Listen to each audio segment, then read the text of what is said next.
Medieval depiction of fireworks festival.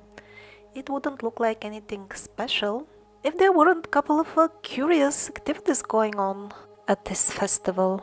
For example, this installation, which seems to produce some sort of light, but it's not linear as it is with the properly depicted fireworks, or the also very well depicted torches or smoke from gunfire, all of which are depicted with light spreading in a linear manner. The strange devices emit light in the same way as a Tesla coil does. Also, it would be very hard to explain what the chaps around are doing if we continue to believe that the known sources of light known to man at that time would be candles, simple torches, fireworks, things like that. What these two are doing doesn't seem to be much different from this modern Tesla coil entertainment.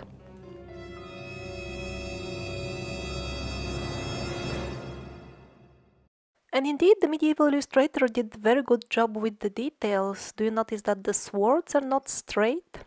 They are flame swords. In the various lands of Europe, similar names would be given. Flambert, Flammert, Flammenschwert, Flamberger. All of the names obviously pointing towards their main quality. They would make flame. And not just any flame, not like the flame of the fireworks or like the normal light which goes in straight rays, but exactly Tesla coil style flame. They are manufactured till date again for entertainment. They bear the same name and they look the same, and probably even the technology behind them is probably similar as well. Here the zigzag is not on the outside, but is still visible in the technical sketch showing the principle on which they work.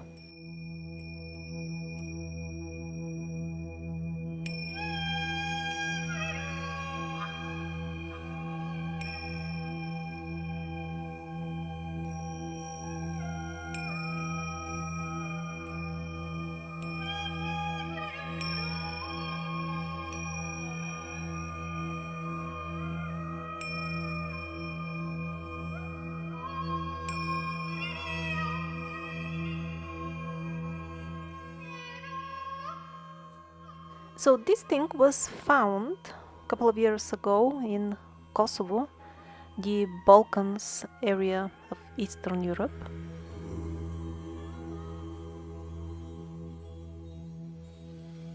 So, apparently, even our top pride, our modern electronics, even they seem to be nothing new.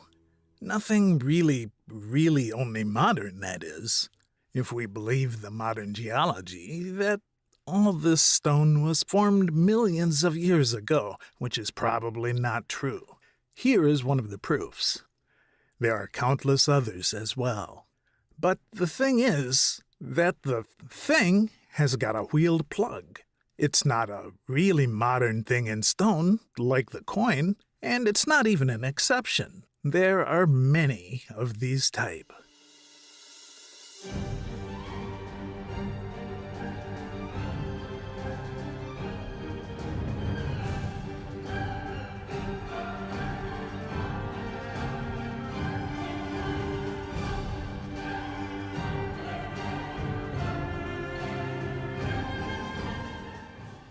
And although in this case their very small and precise size is the only surprise, here in Siberia they were even made with nanotechnology.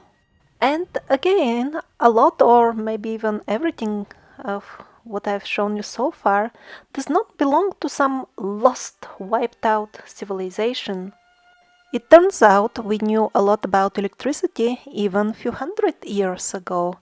And not just a lot, in some respects even more than a common person on the street would know nowadays.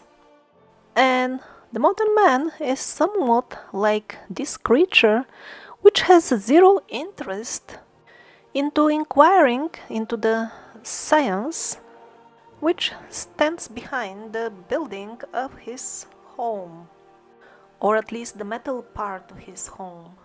It has decided to limit its existence as far as the straw goes. In the same way, the modern man will sometimes walk into a church, and this will hang above his head, but it will never strike him that it not only looks like some sort of a scientific model, but it also could have been used as a technical device with some very practical application.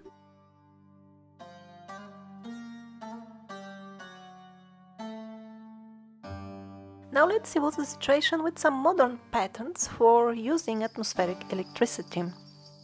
Doesn't it look familiar, all these domes on top of one another?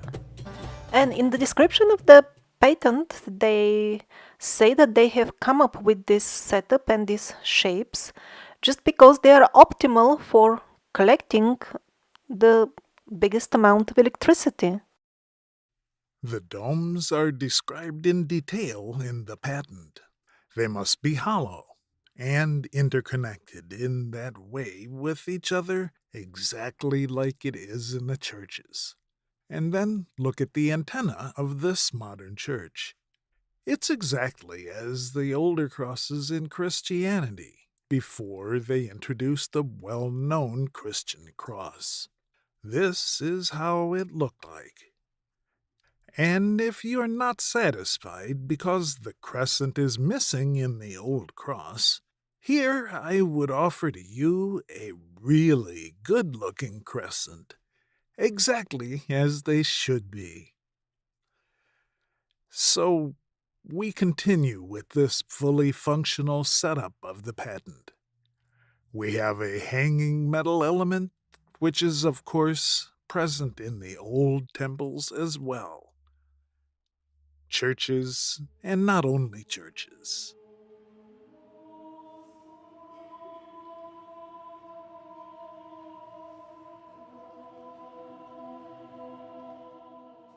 So, what else do we need to have our setup complete? Metal floor. And here are some old churches where the metal floor is still preserved. And before getting into what were they powering with this electricity, let's see the things from broader perspective and not get limited to one single patent. Actually, getting atmospheric electricity is relatively easy. This man is even taking a metal element high up in the air with his drone. Why? Because that's how it works. You need this metal element to have it high up there to have access to more electricity. And that's why we have all these antennas on the old buildings. Often there would be a cross as well on it, but not always. And even when we see a real Christian cross on the top of such domes, this doesn't mean that the original entities which put in place the rules for building ancient temples, they had exactly this symbol of the suffering Jesus being crucified in mind when they were making the rules of what in the church should be built how, and what is the practical application of what we now perceive as mere symbols.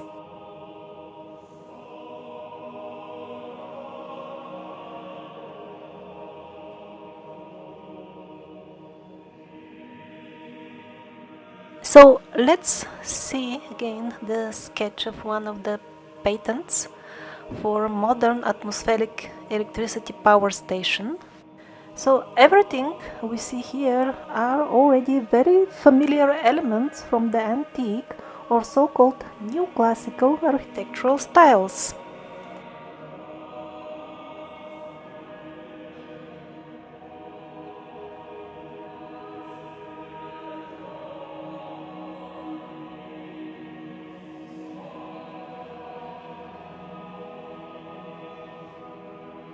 These are contemporary historic illustrations, and also some installations have survived till date.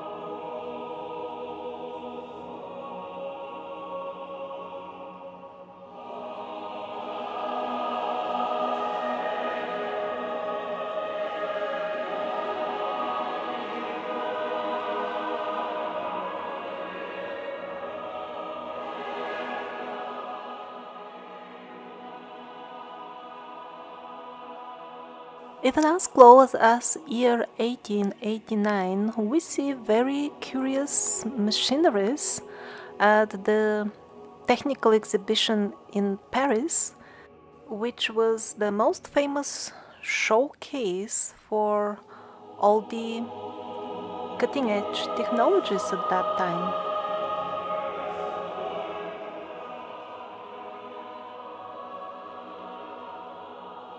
And all these miniature domes would be displayed in the technical department.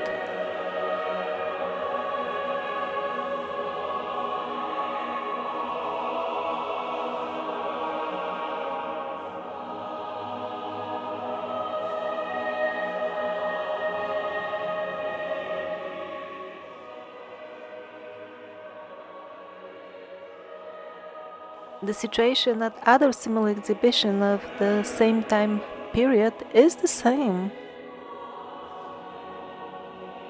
Were these functional installations for collecting and using atmospheric electricity, or were they just cargo cult, imitating without understanding?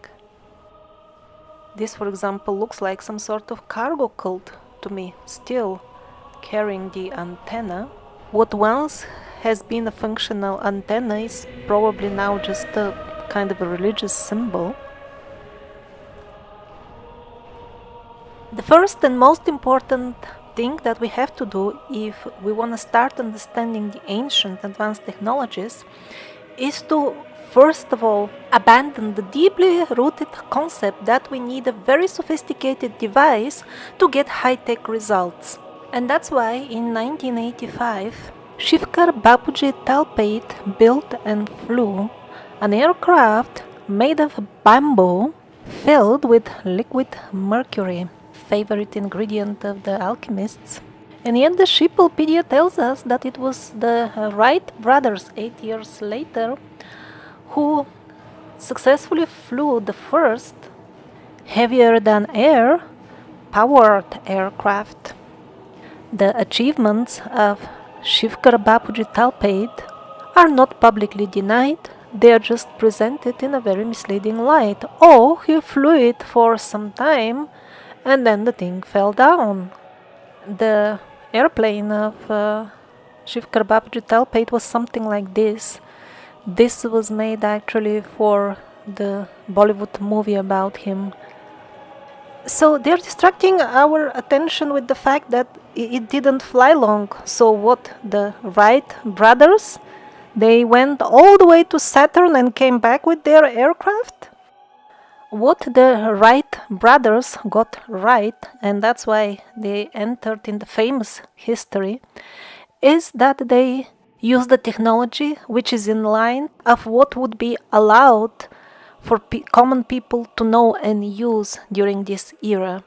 What Talpate was making was based on the Vimanas, in modern words, UFOs, of the gods of the Vedic books, the principles behind which would be to elegantly and without pollution take the freely available all-around energies.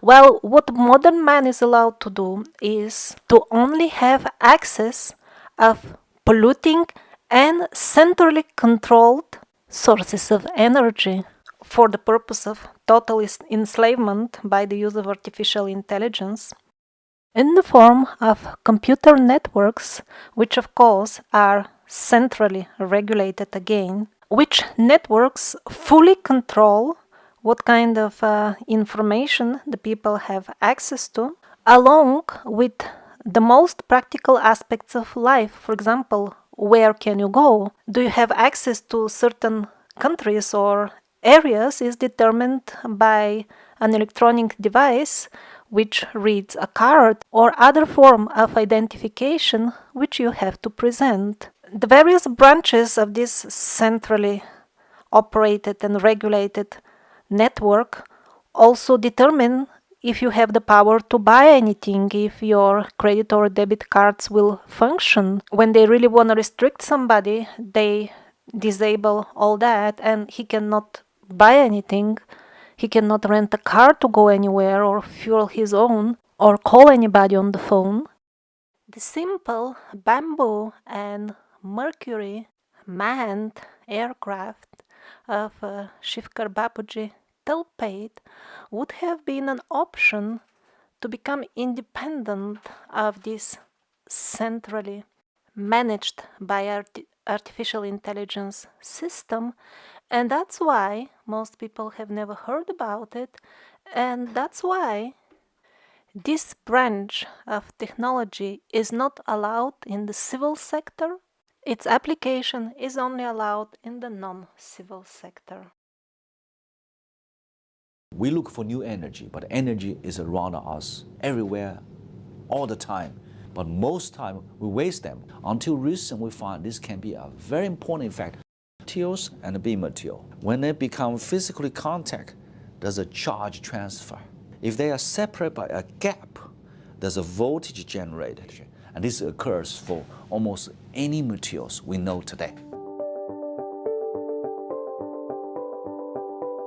We are in the School of Material Science Engineering, Georgia Tech. We have invented a new energy technology. I believe they're going to change the world we live in the near future. When we first invented this, the output was just 3 volts. Today, our best can be 10,000 volts.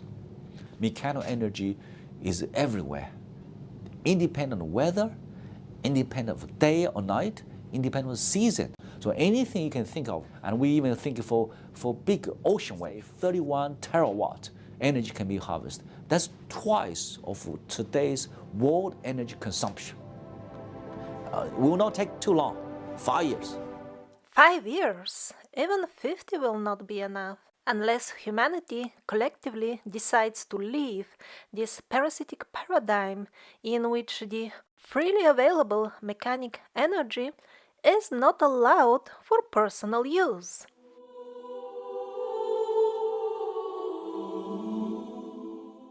So what are these vimanas that I mentioned from the Vedic books?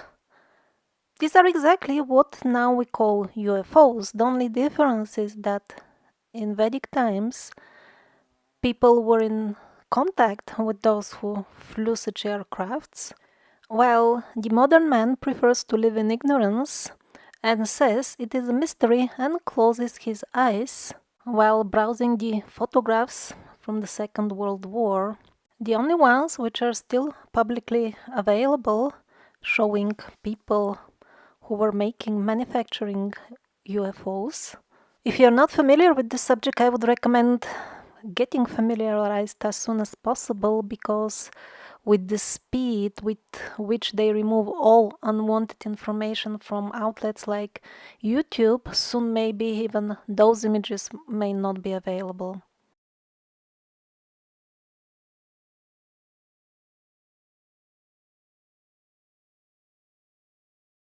So where did they get the technical specifications for manufacturing UFOs during the Second World War? Again, from Vedic sources, this is one of the people who were employed in translating for them and making the Vedic concepts understandable, because Sanskrit is very difficult to translate. And interestingly enough, surprisingly or maybe not surprisingly, if you search for the word Vimana in his official, quite long biography on Shiplepedia, the search results are 0. All these intricate, endless carvings at the Vedic temples, actually they contain many vimanas, but for a foreigner they might be somewhat hard to identify because they somewhat resemble small houses or some sort of decorative pavilions. Here we've got a couple of UFOs parked just like that in a broad daylight. Many of the pyramidal or dome-shaped towers or domes of the Vedic temples are actually entire huge vimanas.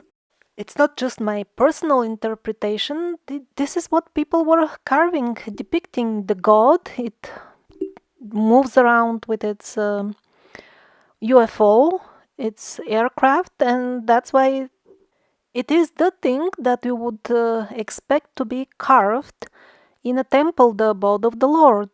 Here, a Vimana in the blue skies, it's flying. It looks like a castle. So many books are included in the Vedic literature as such. And of course, there are so many mentions of Vimanas, but one of them stands out, and that's Vimanika Shastra.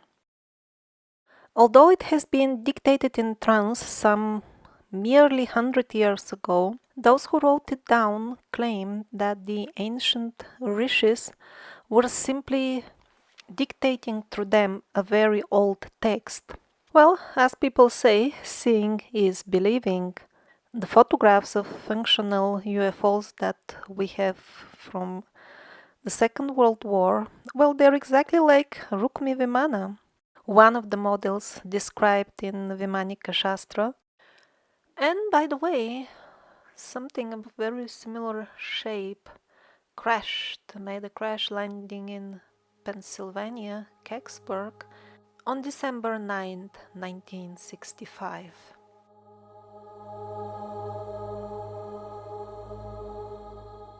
In the absolutely magnificent temple Sriranga Mandir in India, not only they have a pure gold Vimana, that's why the yellow is so bright. We are used to that mixed and pure gold, but in India people still use pure 24 karat gold and have made an entire Vimana representation from it. But apparently, according to reports of local people, while they were digging in the area, they found an old, genuine old, and still functioning Vimana, some 10 feet tall, in the underground chambers of the temple. The chamber is currently, of course, sealed.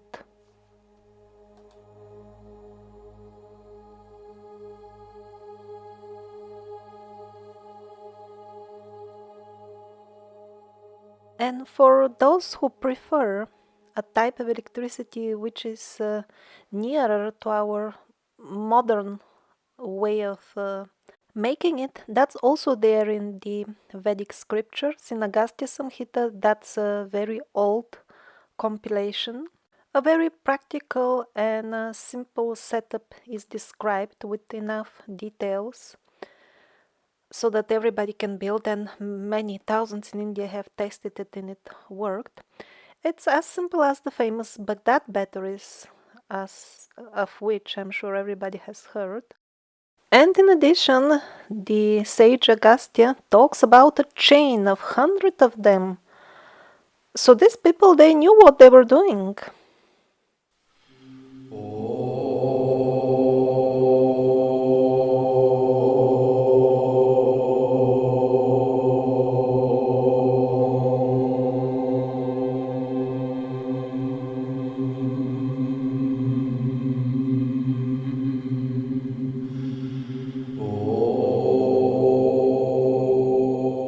And some of the old high-tech installations still function.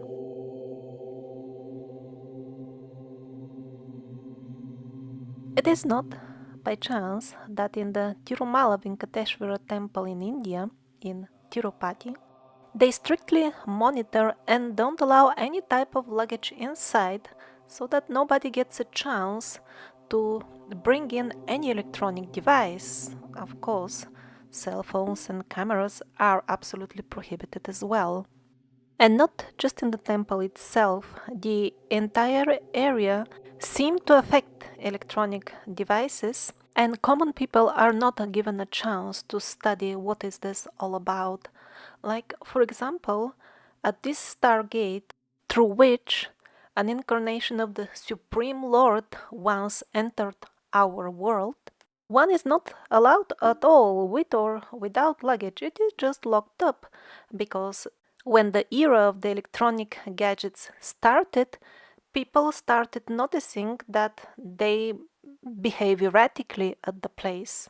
For example, a person with a pacemaker just passed out when this was still opened and he visited the spot.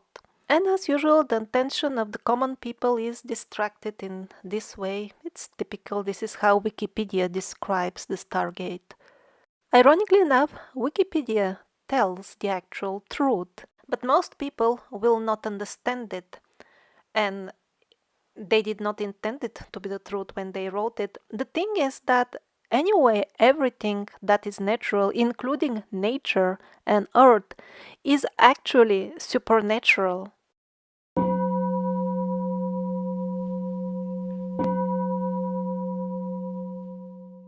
Another excellent example of still functional old technology would be probably the Somavati temple in Sri Lanka. It's a place with a record high number of UFO sightings, very well documented. Most probably it is because the installation on the top of the temple, which includes a large crystal, is properly maintained according to the old rituals.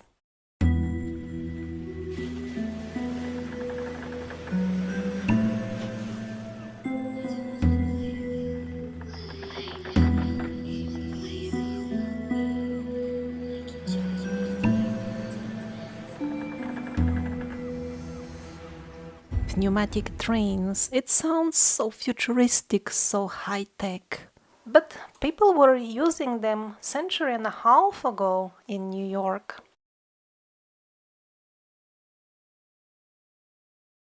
It was fully functional, it operated for some time, and people traveled in style.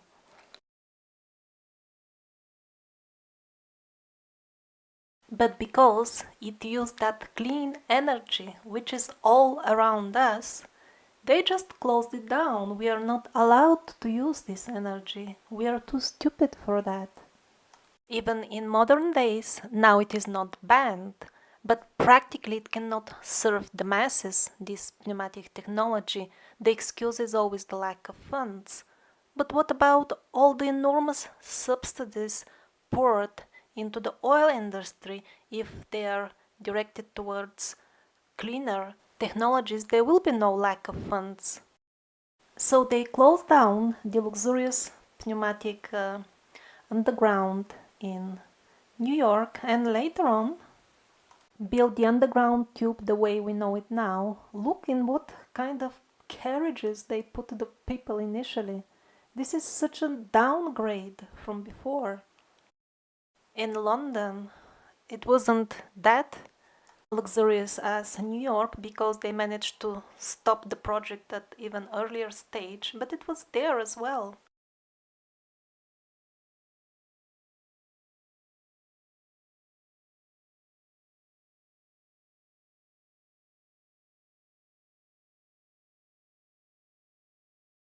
Depriving us of pneumatic trains was not the worst by far. The dirigibles, that type of transport, is not only many times cheaper than airplane, it has many other advantages like smooth flight. It can offer very easily spacious cabins for scenic travel. Also, it is much safer than airplane travel, as confirmed by the modern tests as well. But since the parasitic forces want us to work like insane and use only centrally controlled polluting technologies, what they did was they filled one of the biggest dirigibles in the time when they were still in use. They filled it with flammable gas instead of helium, which they knew is the gas which should be put in the airship, and this is the result. They did not have to wait long for the tragedy to happen. People died, and after that, the effective smear campaign started about how unsafe the dirigibles are. And by killing people, by emotionally traumatizing the masses, of course, they stopped the dirigibles, the airships. Of course, there are still some dirigibles, even modern models. They are very good, they maneuver very well, they are very safe, economical, but since they are not accessible for the masses, the situation is under parasitic control, so they are okay with it. And how can they make such fools of us? It's very easy. When people watch TV, they enter a hypnotic state. Then the minds of the hypnotized masses are tuned with false suggestions according to the current agenda of the parasitic government, which is in charge of the given sheeple. Let's take the electric cars as an example. Just see computer graphics, the green color, and then they show you the electric plug.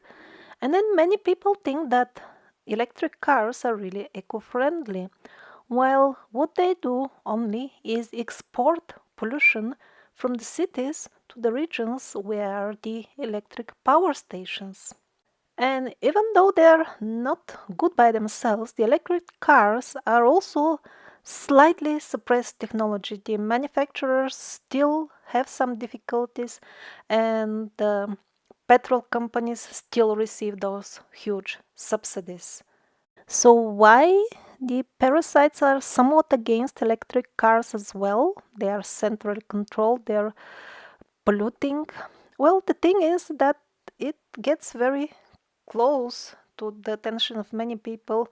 Well, why don't I hook up a solar panel and put it on the roof of the car? No, you're not allowed. In many countries already the laws are in place to forbid you to do that. Because you become independent, that is against the parasitic plan. And many people raise these questions in forums and other places. And then we read these answers. You see, to add a solar panel would cost an extra 5,000, and the power generated from it would be so little that you will drive only 5 meters from it. So it's not really cost justified. That's why they don't manufacture them like that. And people buy this nonsense. Yes, some people believe this and even repeat it. While so many people drive their DIY cars and even cargo trucks on solar power only. Airplanes can go around the world on solar power only. And yet people believe these lies from the mass media that your car can go only 5 meters with solar power only. People with master's degrees in engineering believe that, and I have asked them, why do you think so? And they always say, I heard it on TV. And I try to talk to them. But you know that they always lie on TV. Why do you believe them about this? The answer is, yeah, they lie about politics, but this is not about TV. This is science. This is proven thing.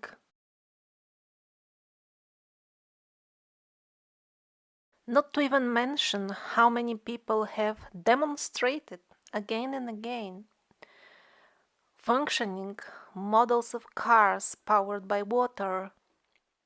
Usually such inventors disappear or get murdered rather fast.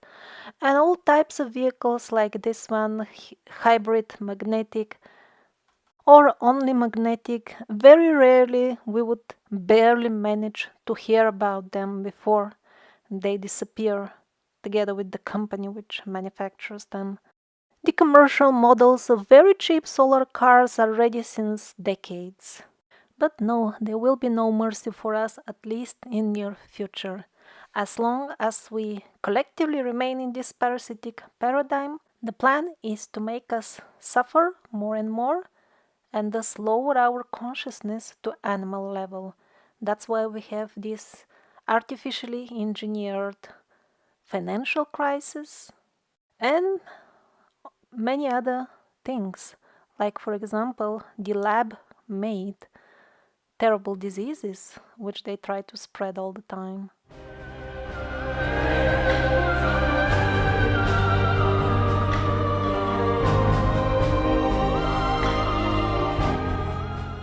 Actually, electric cars are not getting popular or introduced nowadays. They're something very old. Do you see the charging cable here?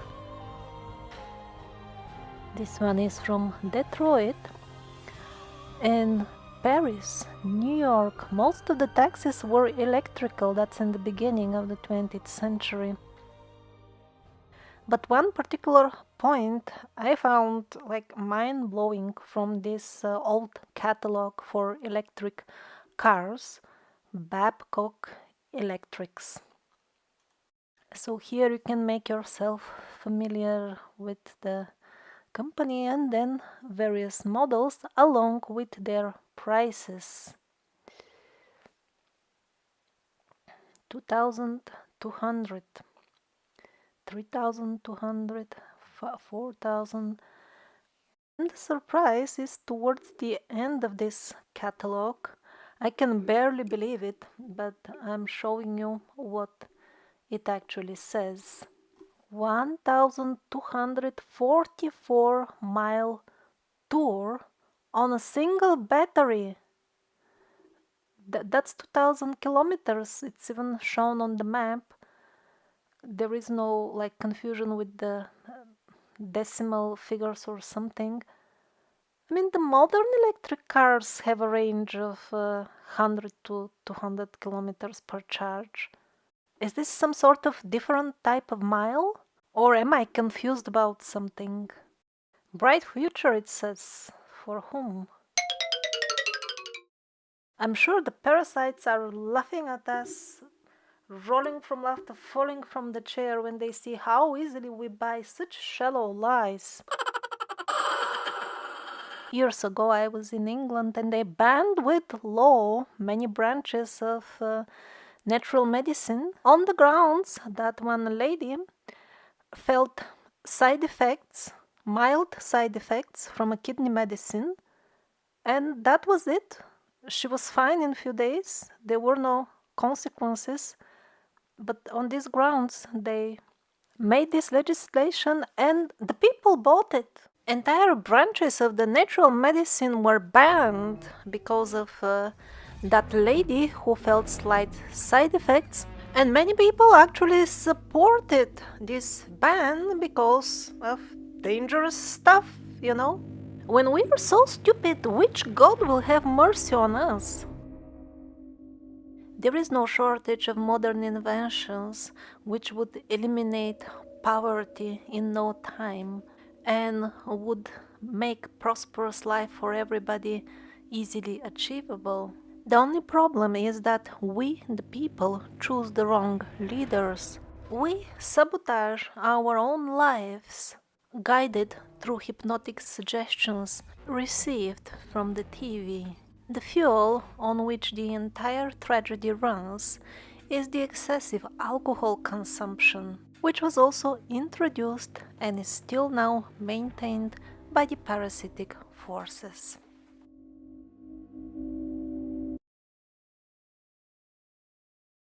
Here the trams are also very interesting. They don't have these things on the top like the usual trams. At least I have seen in my childhood they get fed with electricity from the top, while these seem to get them from their rails, or are they on batteries or atmospheric electricity? God knows.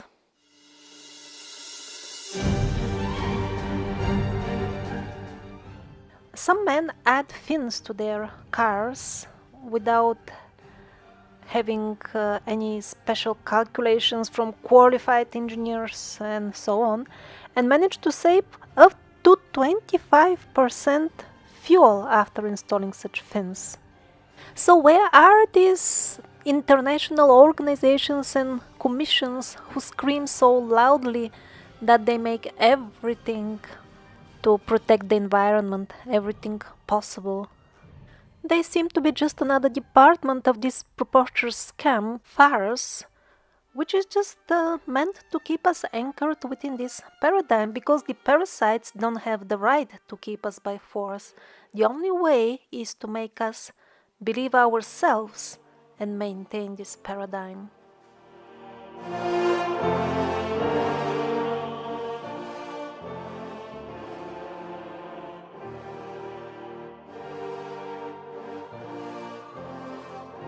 Here, this man made a solar car himself. He cannot drive it at places. It's just against the law. So he pulled it manually through the banned areas with the hope to awaken the people. I don't know how successful was that, because the people in general continue to vote for those very same politicians who work against the interest of those who elect them. And there are other type of politicians as well.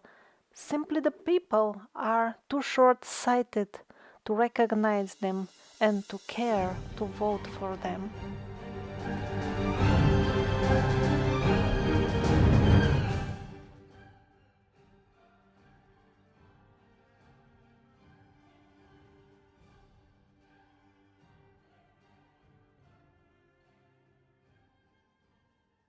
When they were fabricating the official history, it was difficult to always remove all details, and here and there something from the truth was left, and one of them is the history of rockets in medieval times. They appear in the historic records that are available for us all of a sudden in the 17th century, without any prior evolution at all, in a ready-made form, and moreover in a historic time when the need of developing them was not yet there. The rockets of Alexander Zapomenuté that were made few centuries ago would fly 6 kilometers away, and he was not the only one. In England at the same time they would fly for almost 3 kilometers. But what I find most astonishing is their modern looks, and all of this appeared supposedly without any prior evolution, or at least we don't know how they appeared, to be more precise.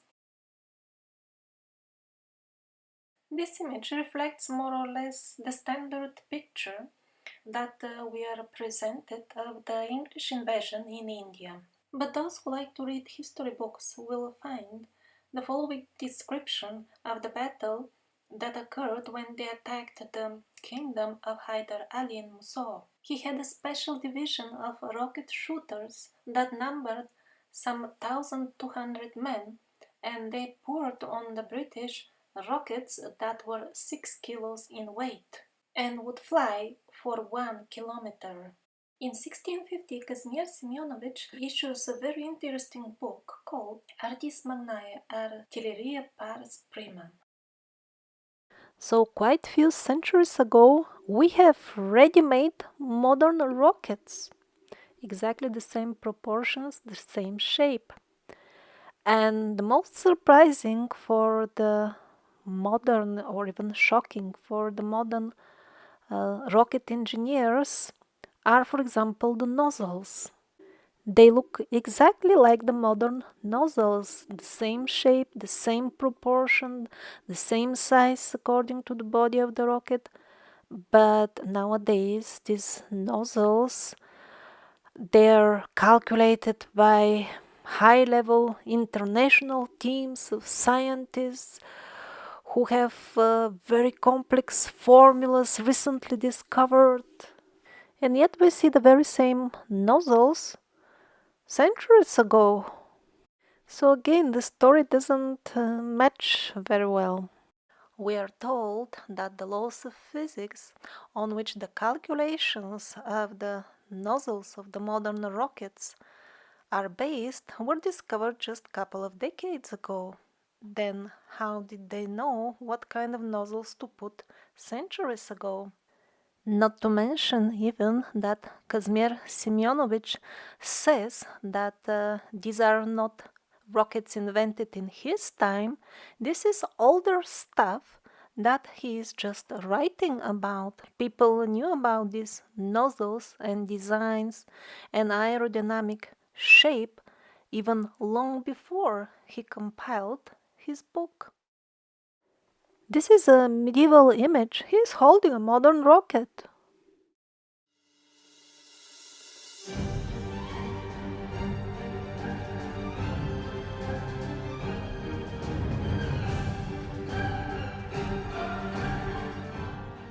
The famous Dendera light bulbs.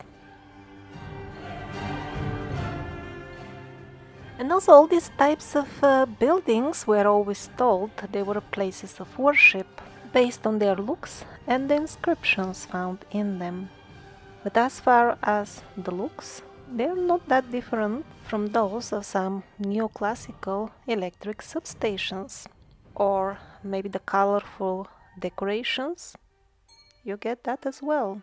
Actually, most likely they were both temples and at the same time some sort of power stations or substations. It's hard to say what kind of power exactly were they transmitting, but if it was electrical, probably it was not wired.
The upper parts of this magnificent temple in India, the Ramappa temple, are made of autoclaved aerated concrete, which according to the Penguinian history was invented in the 20th century. And yet this is a historic temple, officially dating to the 11th century.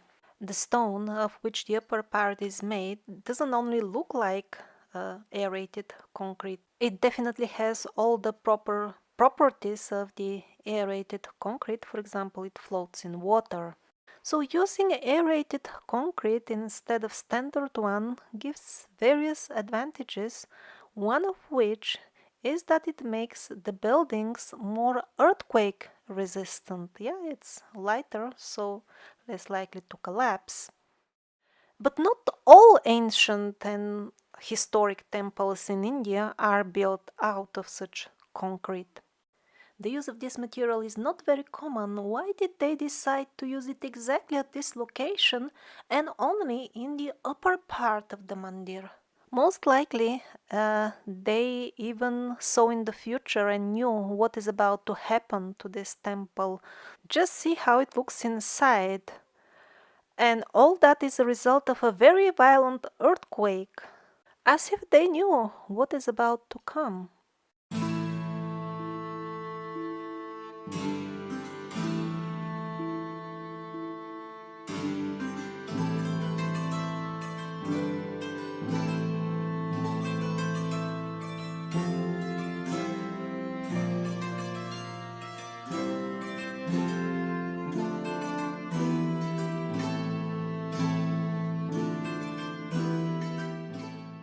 The historic accounts of ever-burning lights, lights which don't get extinguished by wind or rain, are quite few. It is simply too many of them, and their descriptions are quite clear. The people knew what they were writing about. To accept the mainstream explanation that people in those days were of course stupid and they didn't know what are they talking about. Also, there are countless historic underground tunnels and cities and rock-cut ruins and so on. And also about them there are quite few accounts that they had some sort of lightning which we don't understand very well. There seem to be even modern accounts of people who have still seen that type of light functioning. Of course, the underground ruins and worlds are quite easy to hide from the public, and that's why we're not gonna find what is going on there anytime soon. At least as long as we continue with this way of life. It's not so much that some evil aliens or evil groups of people are restricting us in such a way. It is mostly our own ignorance. For example, let's return to those magical swords, the medieval magic weapons, literally, because a lot of what they did was also due to the spells which they would usually put in them. So how did the spells work exactly will be probably a subject of another series of videos, maybe even longer than the entire Survivors, but let's take even a basic thing. Before the warriors would go to fight, before a battle, they would always recharge their weapons by sticking them in the ground. And that wasn't some sort of a superstitious ritual, but something very practical. Those who are aware of the benefits of what we now call earthing will immediately understand that the technology that these fighters were using for charging their weapon is not much different than the technology we use now to recharge our mobile phones. But this was a common knowledge back then. Even common people knew how to connect to Earth and channel power directly, while what percentage of the modern population actually uses earthing or understands well how it works? I guess less than one.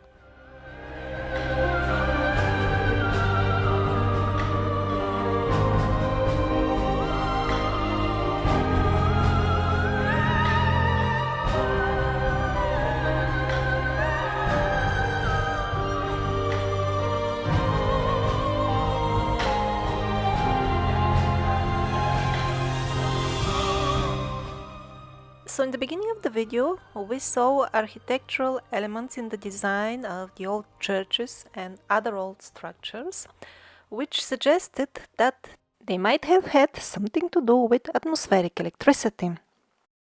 So what was this electricity used for?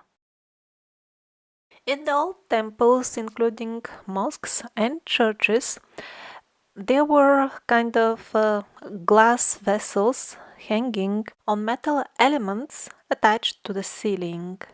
In Russia they were called молочные шары, which means milk balls.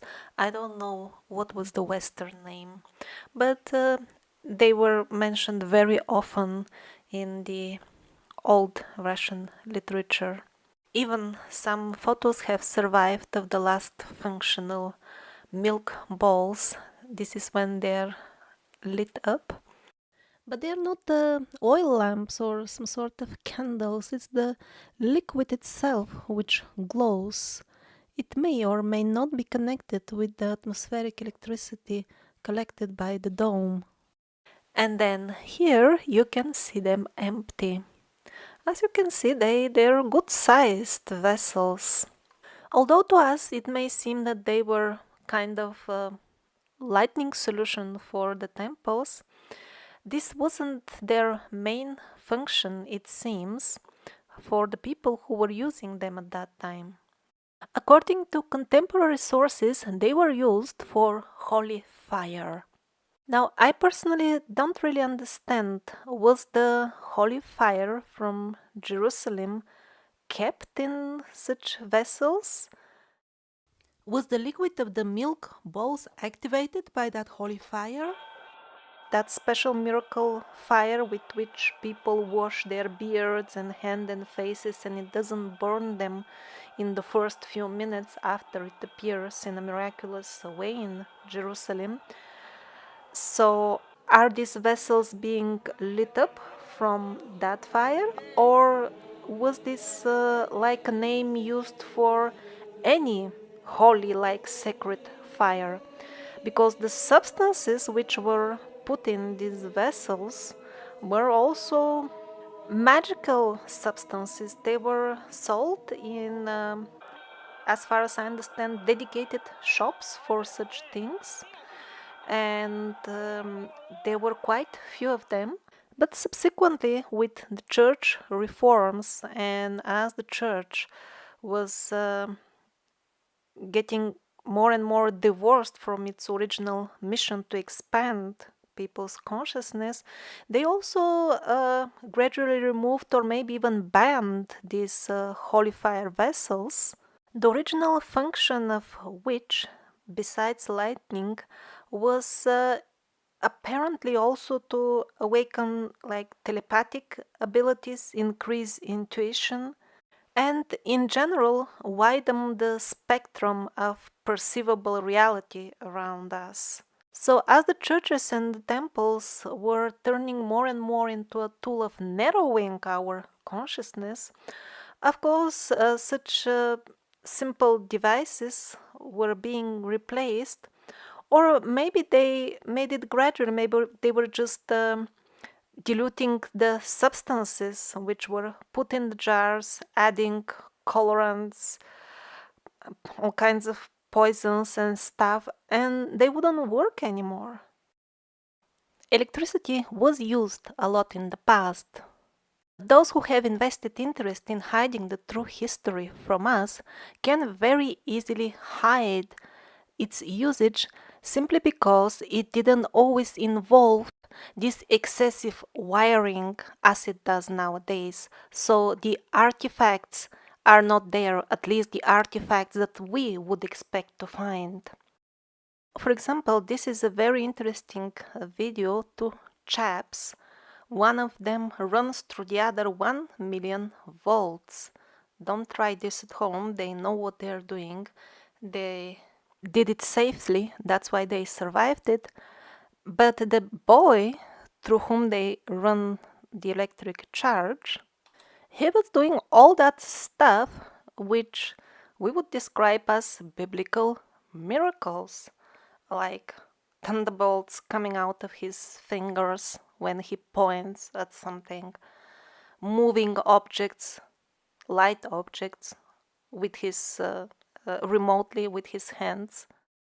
In other words, the usage of electricity in deep antiquity remains mysterious for us.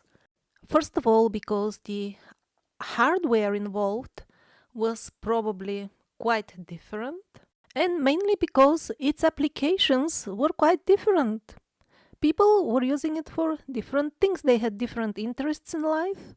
They were more aware of the multidimensional nature of their own selves. The spectrum of the reality was much wider for them, and that's why when the limited modern man tries to comprehend or understand what was going on, he will usually hit a wall. We will be unable to understand the practical aspects of their daily lives only after we learn how to see the universe through their eyes, through their mentality.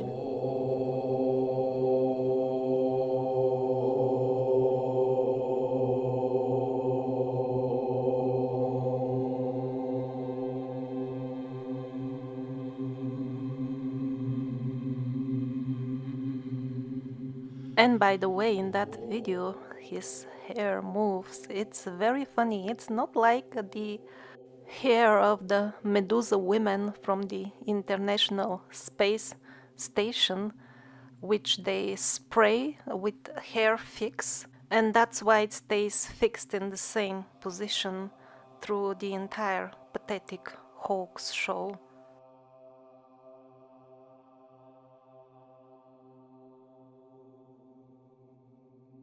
So in the beginning of the video we saw architectural elements on the top of the buildings which resembled modern installations for collecting atmospheric electricity.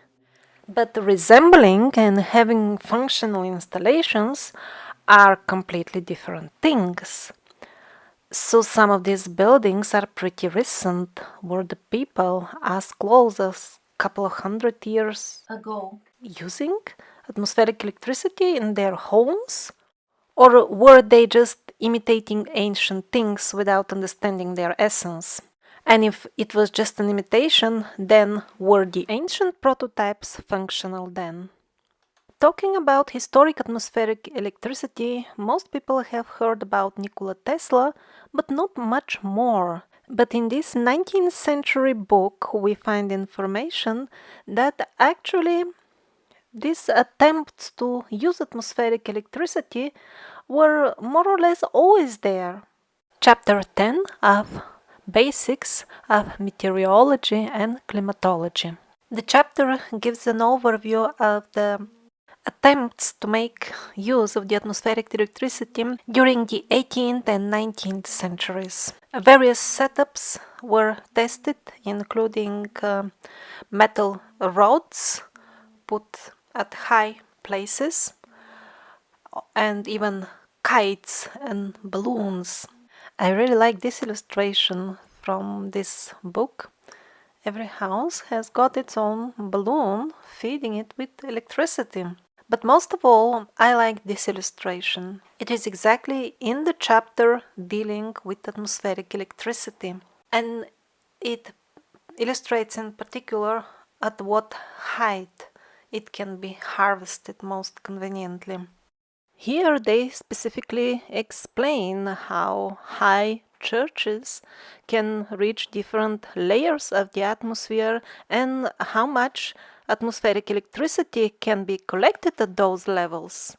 How many of the modern people are aware about this stuff? Not necessarily in relation to churches. What about the building in which they live in? And not only about the atmospheric electricity potential of that building, what about the electric wiring in the building itself that affects directly the health of the residents inside the building? Recently, I published a video based on this book dating to the very same period. Although I published it as a fiction video, many elements from the description of the journeys of the soul from one body to another seem to be not that much fictional after all, because in the last few decades we have this new, at least for us, new scientific tool of the past life regressions, which is nothing else but an old, revived shamanic tool with which we can recover verifiable information of what happens to the souls after and before they inhabit their current body.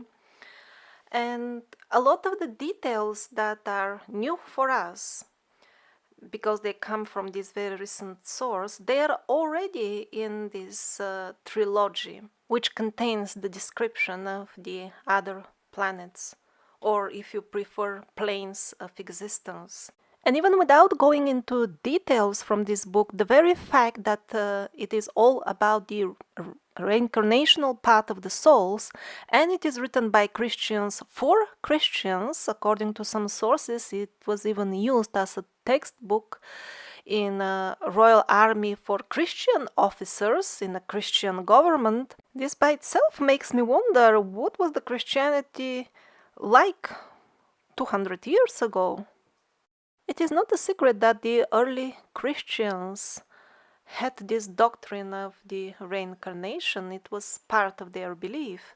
And as the original teachings were gradually distorted and corrupted, reincarnation was given less and less attention, and at the end it got completely rejected. Certain subdivisions of Christianity remained true to these teachings of the reincarnation up to the 18th century. That was the information I had before. But now with this 19th century book, we don't find just mere hints. The very process of the reincarnation is the basis of everything that is happening. I'm giving this example with the reincarnation just to show once again that even a couple of 100 years ago, people knew much more than we think about many areas of life. Here are some robots even.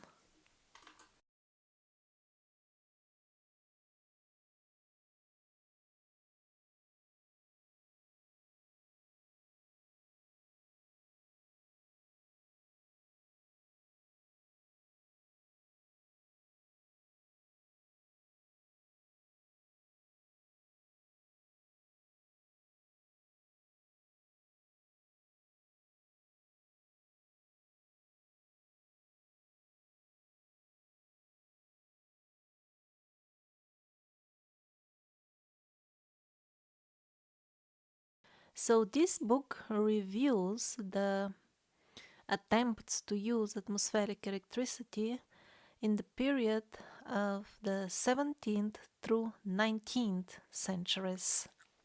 And as far as the usage of electricity in the times before that, before the 17th century, not only we lack information because we can't just go and open in the library books from really old times. We don't have access to them, mostly they are hidden. But even if we had access and we could read them, we may not even understand them fully. Because the most common situation was that we had tribes with relatively simple lives, which were given very high knowledge about the electromagnetic nature of things, of reality, by higher sources, by the gods, and providing lighting facilities in the houses of the tribal people was not usually the priority of the gods. With the help of advanced electromagnetic techniques, people would acquire mystic powers, they would get access to other aspects of their self, or they would get healed or rejuvenated in a manner that would look miraculous to us, the modern people. And also, they were taught how to use this higher level knowledge of electromagnetism to maintain regular connections with the deities. Basically, the temples are places for very intensive exchange of electromagnetic energies. Sometimes they recharge people, they charge them with energy, sometimes they harvest their energy. And the earlier example of the holy place in India, which affects modern cell phones and pacemakers, is a very revealing one. It shows that something powerful is going on electromagnetic level at that spot, and yet we don't see anything resembling the modern electrical gadgets.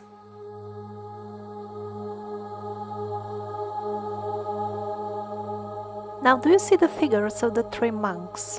Judging in relation to their height, the door behind them would be some 4 meters high, let's say. That's a quite good size for a door. At least for us, but not for those who built the original door, which was closed at some point to make the 4-meter door. The original one must be at least 8-9 meters. That's the height of a 3-4 storied building, just the door itself. Interesting, I wonder if it was made so big, reflecting the actual size of the people who were walking in through this door, the original one, or was it just the level of their self-awareness expressed as an architectural element.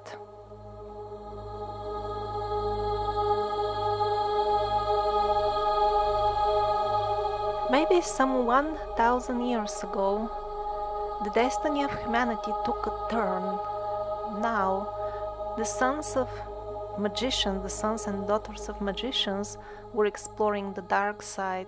That's why our consciousness had to be lowered. Our magical knowledge was taken away, and as we voluntarily accepted the symbols of the dark side, it is now rewarding us by giving us back some of the old technologies, which again allow us to modify our reality, like in the old times, in a magical way. It's very similar, only the terms and conditions of use are different. One can even acquire in the shop reasonably priced, mind-controlled gadgets.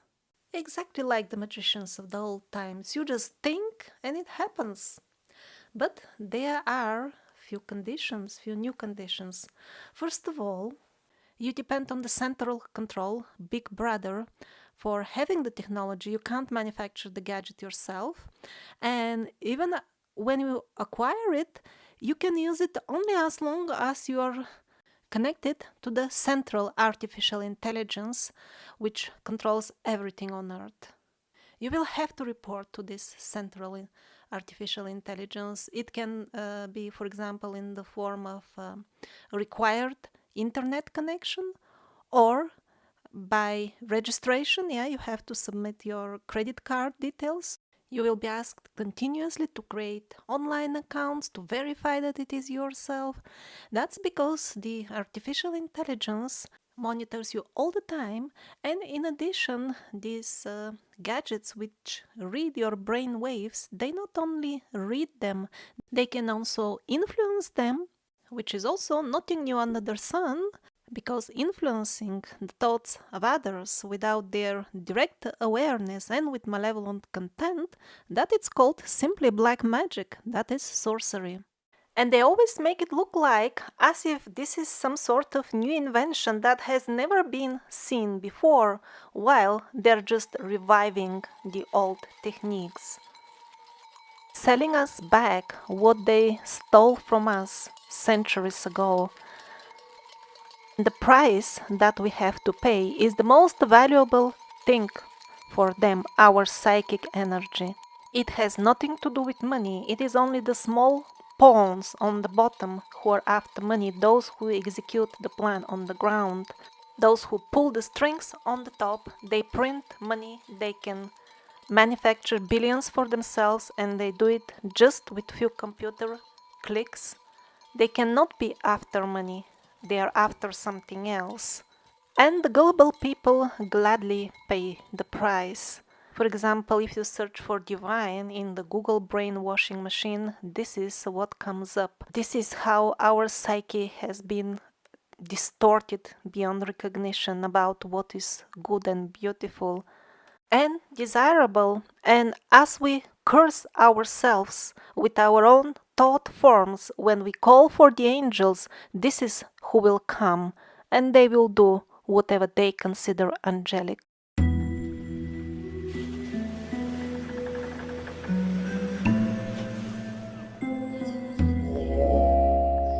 Our use of electric devices is really excessive. We are somewhat on the wrong path. In the past, when people were wiser, a lot was carried out, a lot of these tasks, they had sound solutions for them. Modern tests on what used to be called magic spells show definite results in, for example, delivering certain messages to plants, restructuring water, moving objects. It has been shown again and again, sound can have also profound healing effects. All this and many more is nothing else but the old magical spells being rediscovered.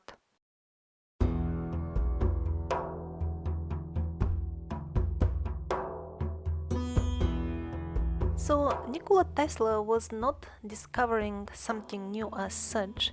He was simply consciously or unconsciously bringing back the old knowledge. Of course, he was a mystic himself. Tesla style installation was recently set up in US, but of course it has nothing to do with attempting to benefit the lives of the people who have financed all this with their taxpayers' money. What to speak of the benefits of this installation? They didn't even see the need to tell even the local people in the town what are they building.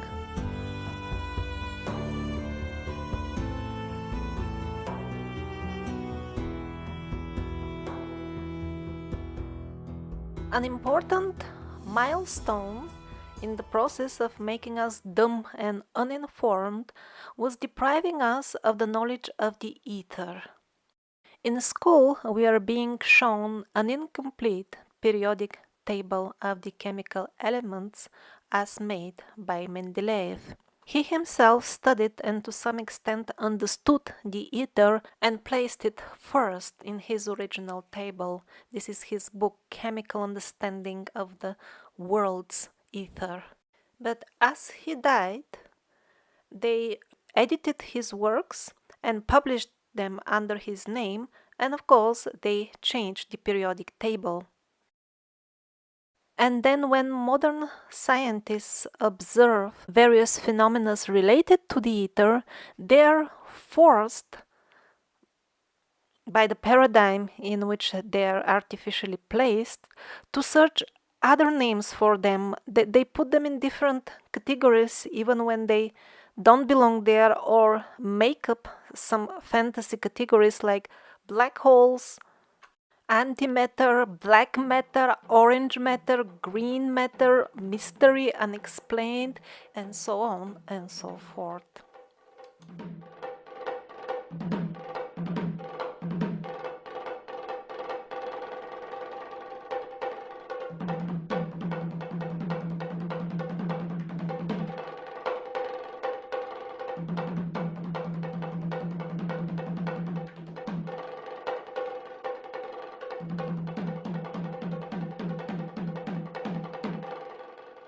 And no wonder that historically we find mostly, when we dig, remains of settlements which would be relatively simpler than our current towns and villages, and yet sometimes they would have installations which are better than ours, or artifacts which we cannot reproduce.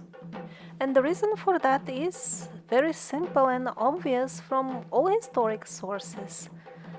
People did not discover gradually things as they always tell us in school. It was all given by divine sources. For example, the first emperor of China, who was extraterrestrial for all purposes.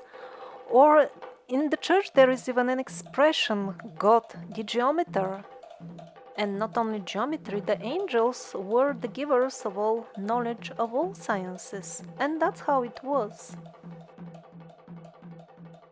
And the medical science is a perfect illustration for this.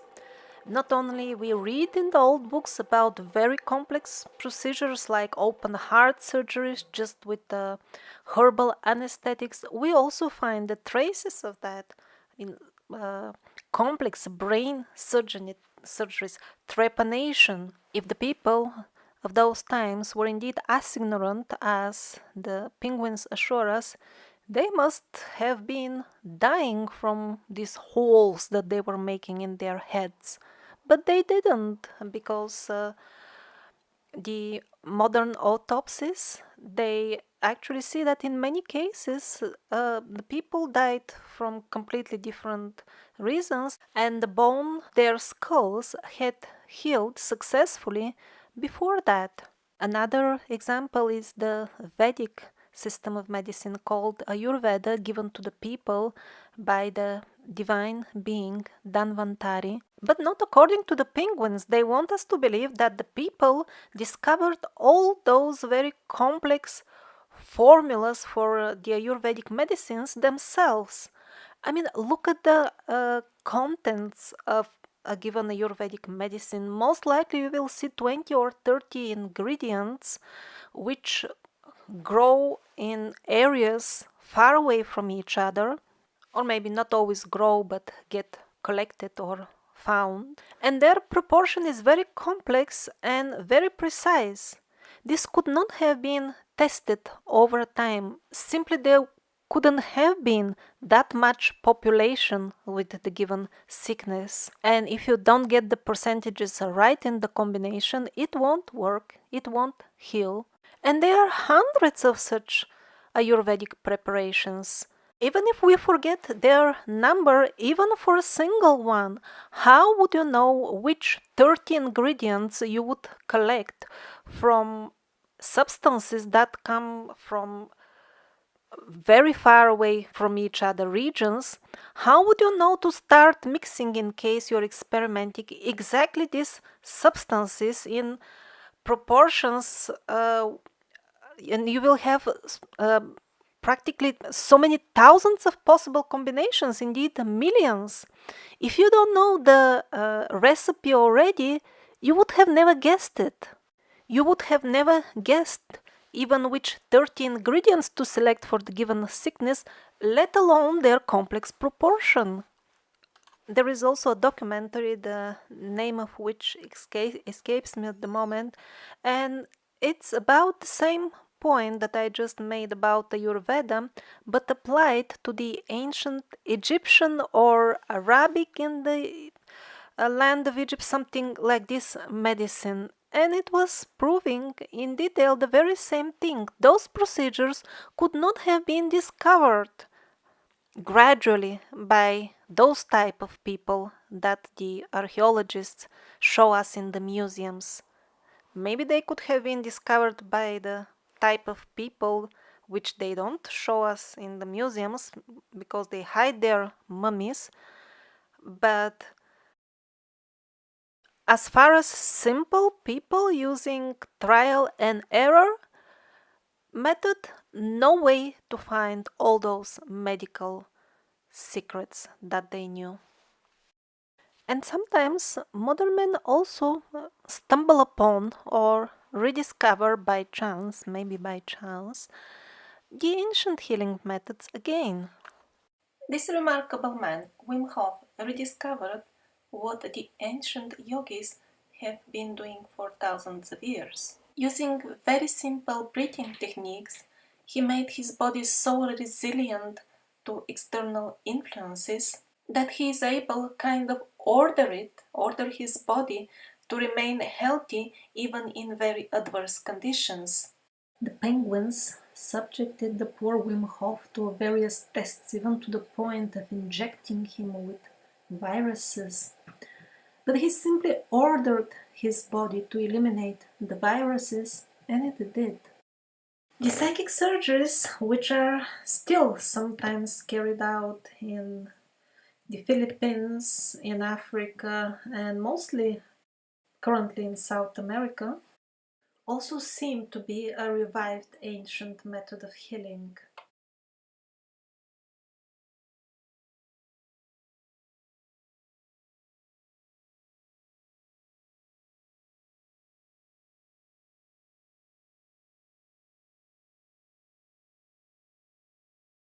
All this is done without anesthetic, and after such major pulling and cutting, in a few minutes the patient is ready and simply goes home without any further complications. The first big study is made by Dr. Seutemann from Germany. She was studying 1,200 patients for 1 year after they were cured in the Philippines. And they found a percentage of 19% of positive healing. 19 or 90. 90? If there are results, So there can be trickery. Important for me were the results. So I was collecting results from the whole world, and I didn't find 90%, but it was very nearby, and I was selecting very difficult patients with an infaust prognosis from the official medical staff. So it was normally cancers with metastasis. And so I found that it was a really surprising results of this type.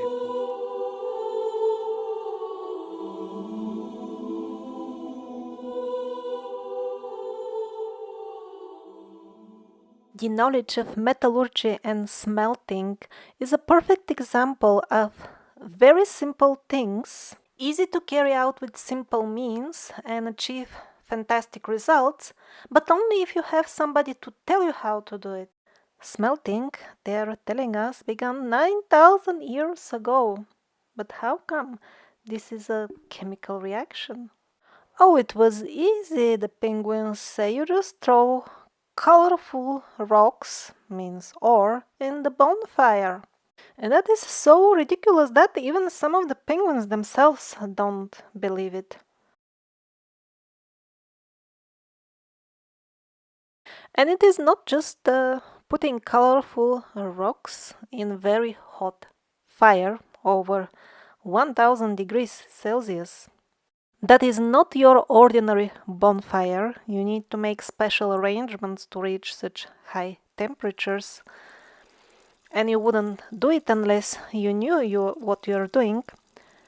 But one of the important things is that there is a very specific range. It's not just by achieving very hot temperature. You have to keep it within a range. If you don't, your colorful rocks are not gonna turn into pure metal.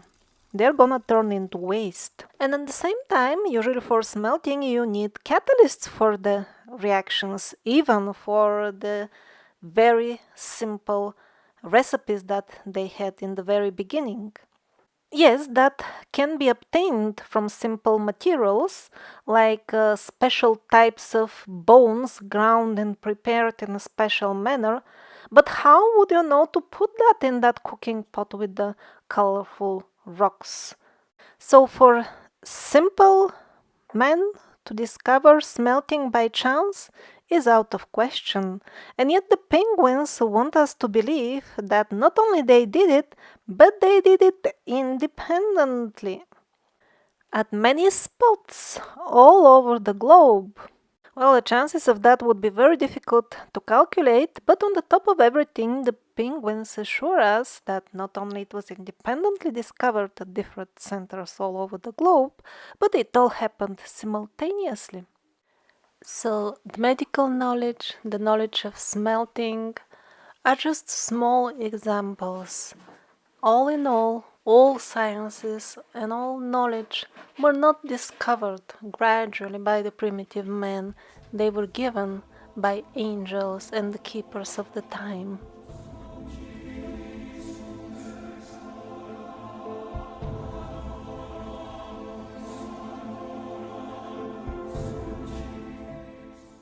Why the people in the past were so keen on wearing lots of gold on their heads?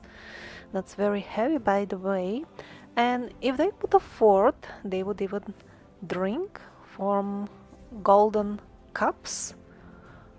Or if it wasn't pure gold, at least the rim would be covered with gold, if they can afford it. The answer which the penguins want you to believe, because they are paid to keep you in ignorance, is just because gold is shiny, looks good, it's expensive, and people want it to feel good looking and show off.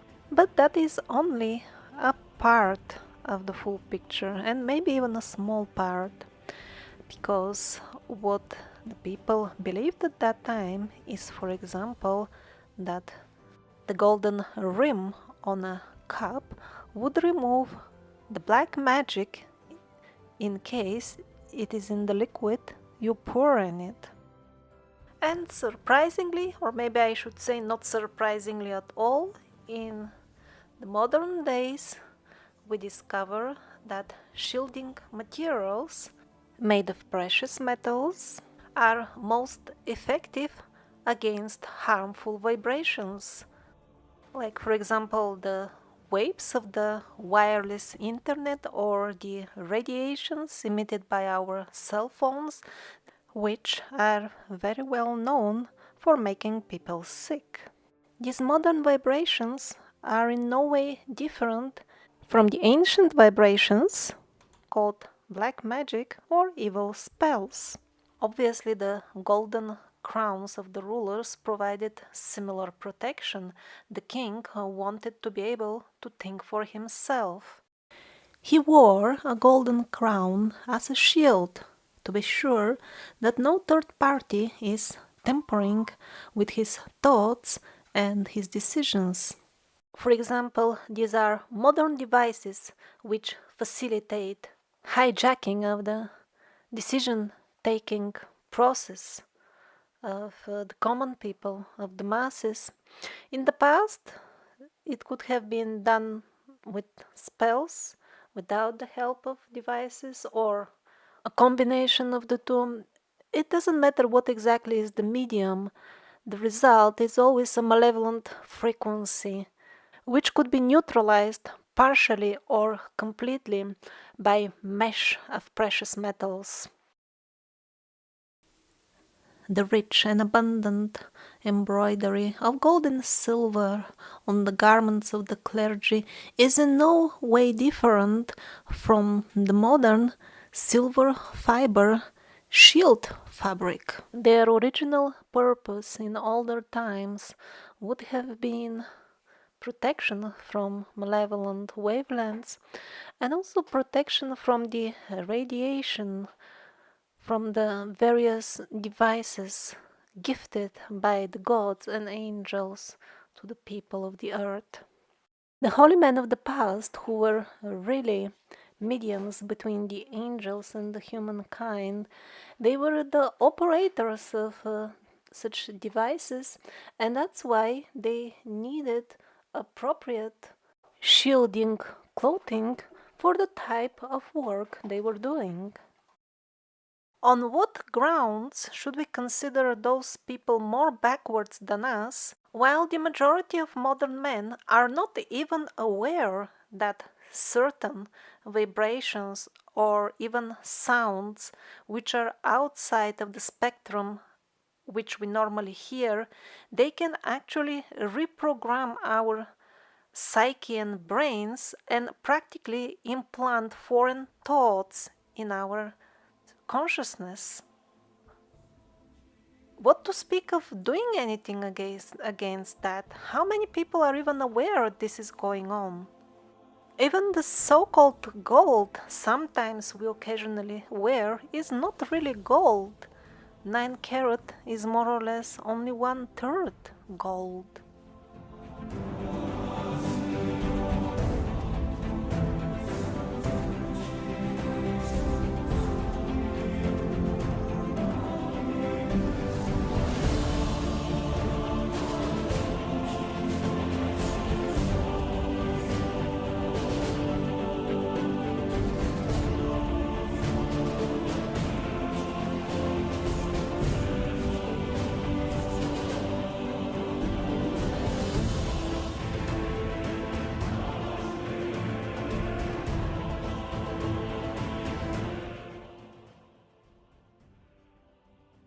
Star forts.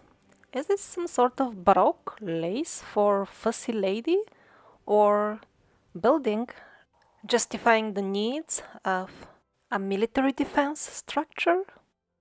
In 2 previously published videos, I showed that not everything that we see on the star forts can be justified with their alleged defense purpose. And also I have shown that their official history is of course not true. Sometimes they look kind of proportionate, so to say, while in many other examples the lace is kind of too much much lace to protect a relatively small enclosure.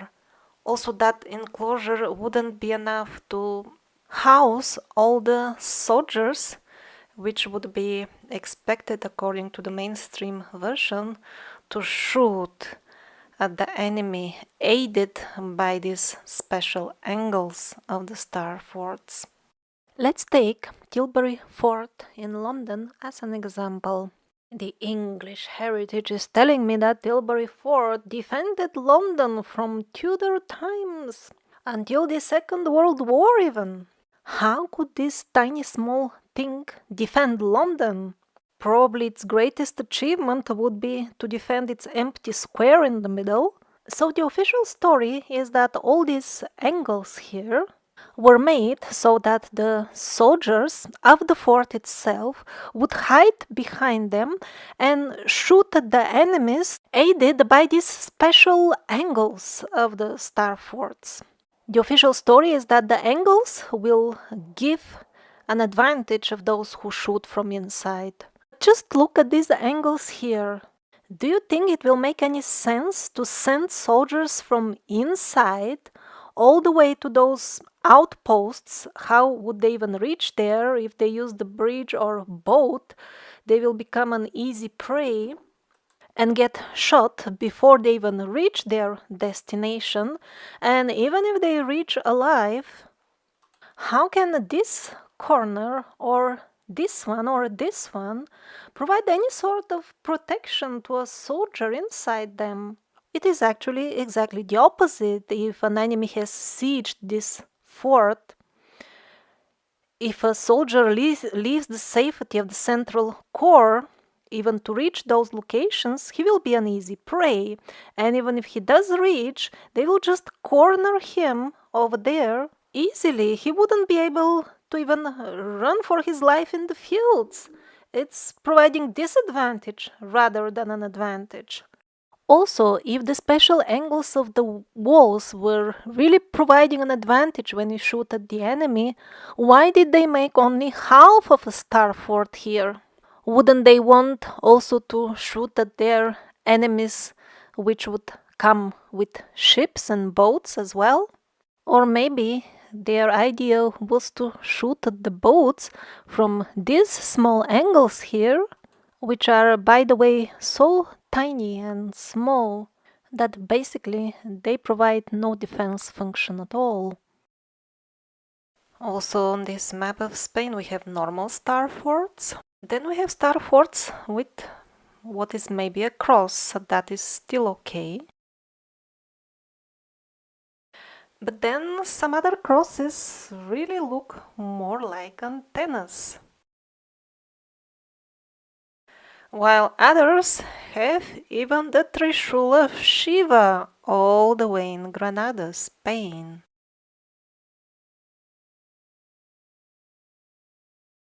In Lisbon, they also decided it's fashionable, so they also have Trishul-style antenna.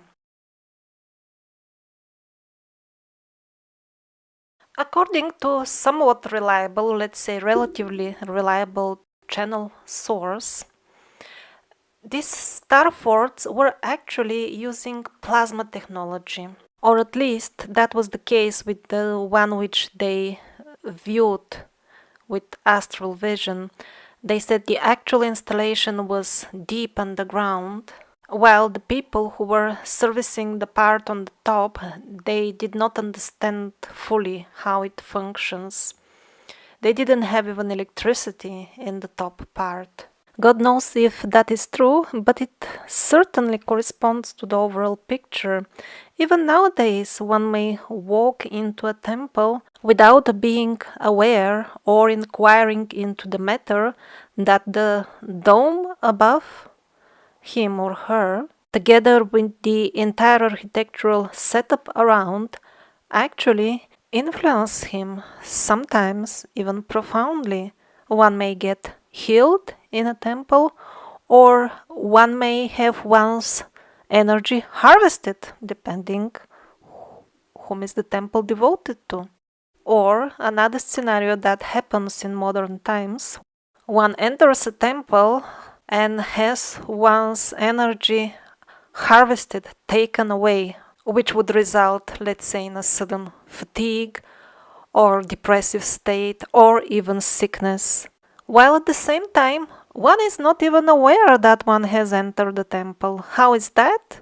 Well, as we have covered many times in the videos already, the school curriculums are not based on actual science, but on the orders of those individuals and institutions which are above countries. They are so big, they rule the world, so they determine what the children will study in school and what not. So they take good care to convince most people that all this temple worship is just superstition and people are thinking nonsense and nothing actually happens besides the nonsense they think, while at the same time the people on the very top who enforce these curriculums, they're very actively busy in shamanic stuff, and they themselves are pretty busy with temple worship. This is a major part of their lives. And of course, they don't worship the benevolent protectors of mankind. And often, as part of their sick rituals, they build really vampire buildings which suck out the energy of those who enter them.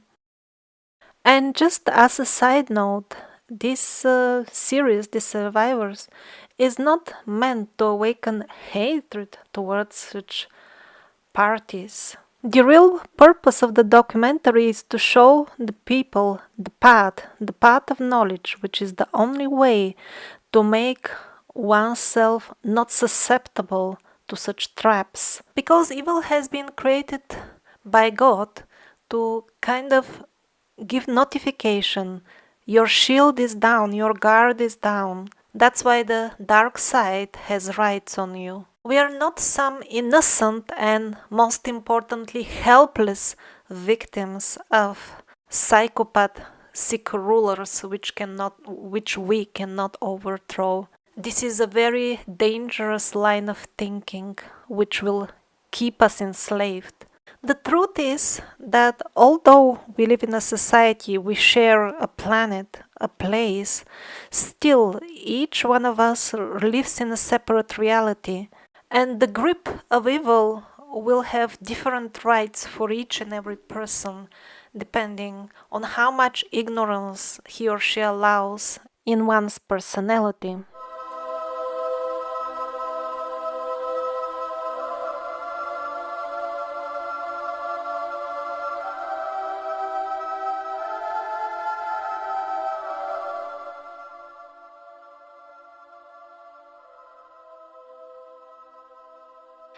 The people who wore top hats, the people who built the neoclassical cities during the last couple of centuries, the people who built huge dirigibles and pneumatic trains, they knew a little bit too much to be tolerated by those who were overtaking the world's rulership. They were becoming uncomfortable. The answer to all that was to bury them, their entire culture, under mud. Just see how much clay they have to remove, how deep are the railway tracks.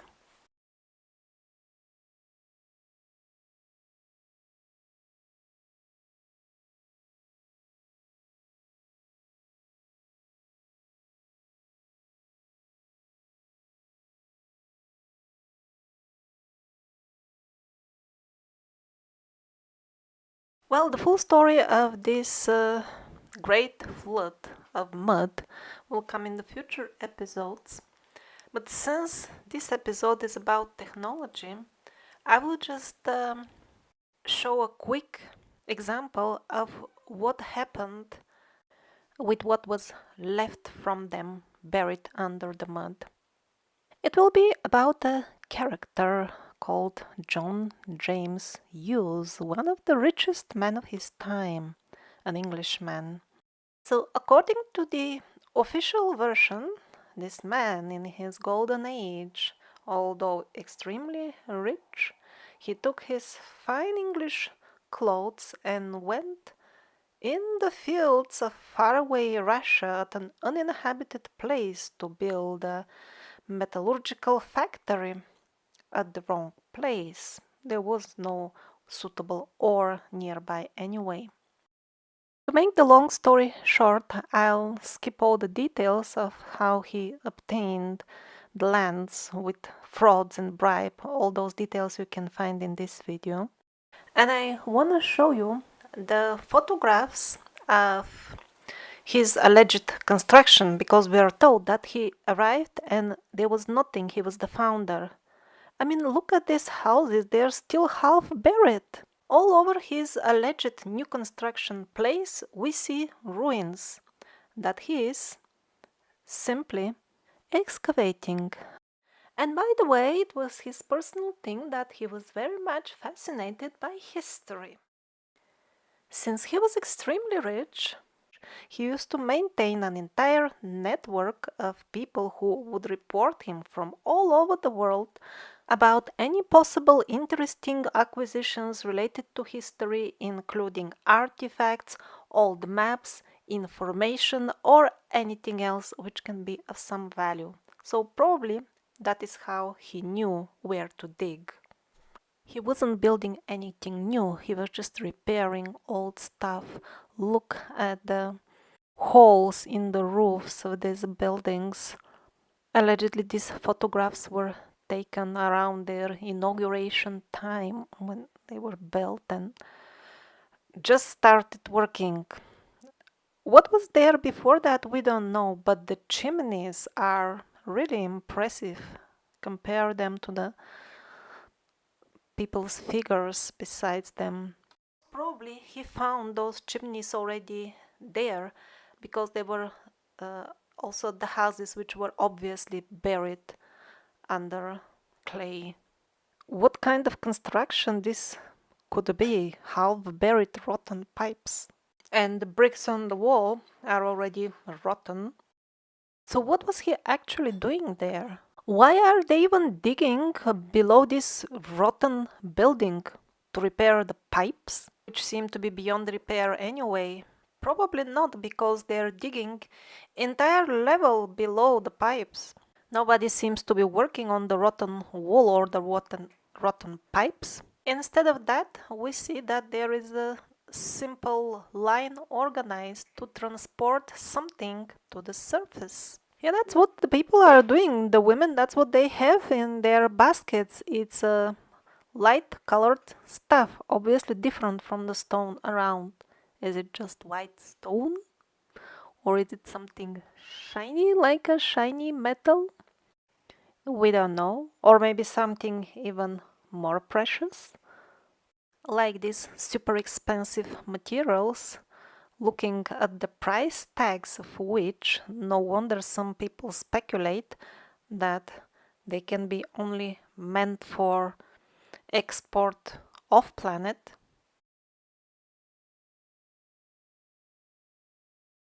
So what exactly was being plundered under the pretext of building a factory? We don't know, but we know for sure what is the destiny of those who, like hungry vultures, fed on the corpse of the destroyed culture.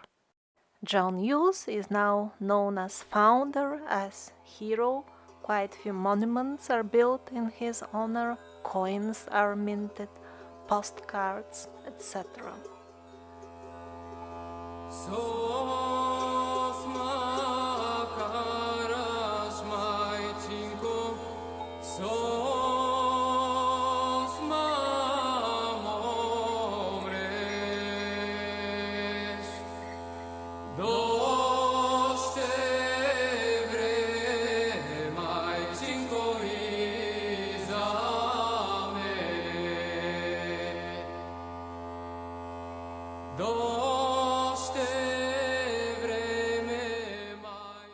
So maybe in conclusion we could say that the technology in the old times was of two types.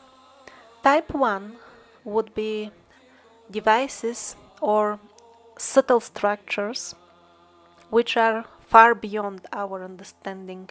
They would be used by the gods or angels themselves, or would be given as gifts to mortal man by those superior beings.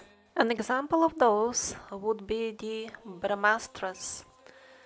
That's how a superior type of weapons are called in the Vedic books.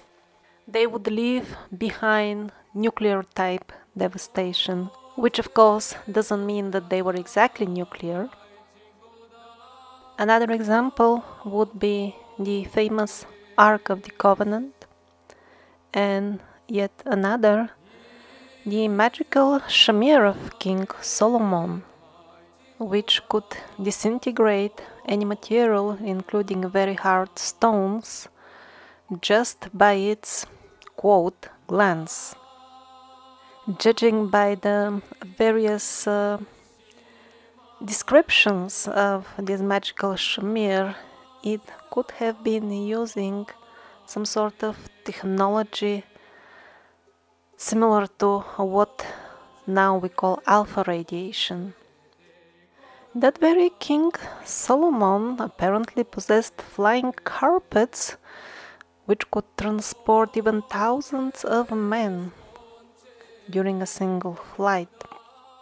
There was a report that when Rurik went to Tibet, over there he heard legends about King Solomon, who has been visiting Tibet with on his flying carpets. And the second group, the second type of advanced ancient technology would be usually very subtle forms of energy transformation which could accomplish amazing things, and again it would be taught by the angels to the simple tribal people.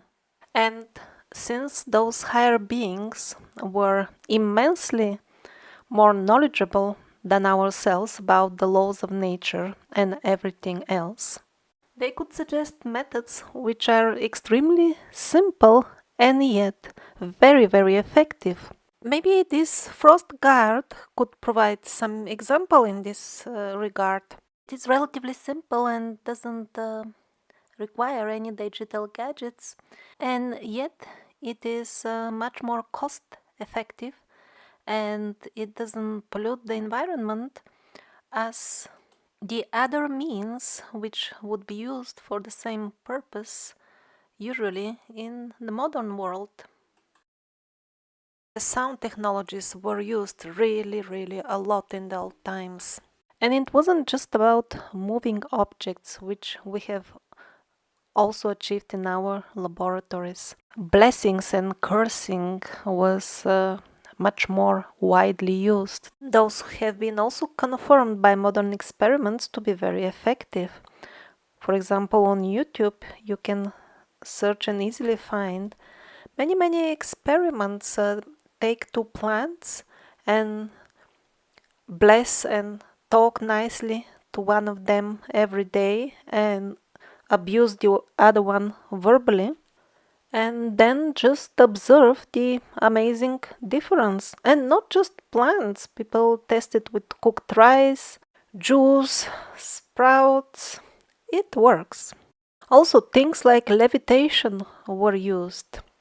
But again, in the modern experiments, it would be almost always some sort of electric device involved, while in the older times, it was the saints who would be seen levitating.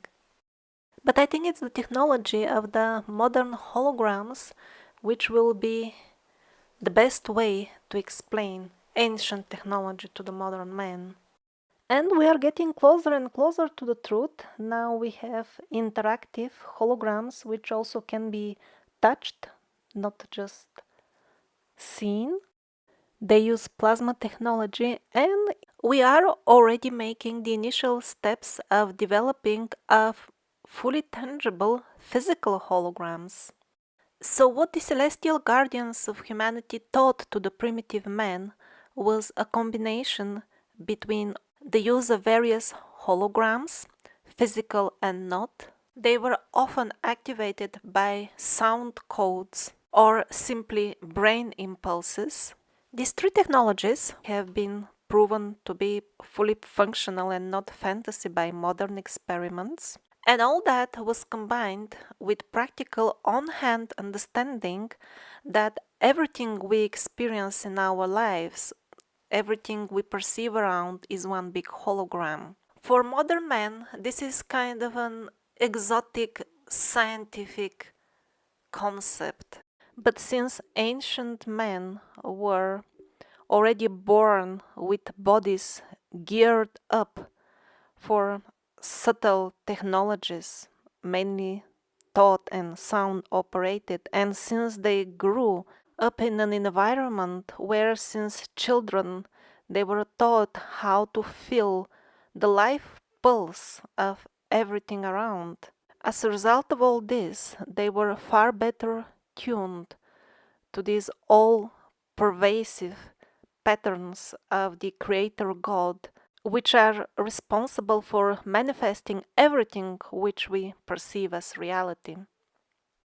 Add-on technologies were also used depending on the field of reality which they wanted to manipulate. For example, levitation, the power of crystals, the powers of the sacred plants. Magic was used on a day-to-day basis to accomplish pretty much everything we can imagine and much more. Modern children have their minds clogged up at very early age with tons of useless or even wrong information, which was not always the case in ancient times when the shamans would teach the really important stuff to the pupils about the nature and subdivisions of reality, which is absolutely holographic and can be adjusted for the purpose of having a happy life using holographic techniques and technologies. Some of these subdivisions are larger, they could be called planes of existence. Others are smaller, these are the clusters like bubbles of the personal realities of the countless living beings like me and you, which reside in these realities. Don't worry that at this point we can air, so to say, only dead, so to say, holographic images. It is just a question of time, and holograms will be combined with teleportation, which is also not a science fiction anymore. They have practically managed already to teleport successfully small particles. So take on one side the technology of the holograms, teleportation, and sound, aka magic spells, and combine them with understanding of the nature of karma and the way the various bubbles of personal realities interact between each other. And so you have arrived in the realm of magic, practical magic, the technology of the ancient people.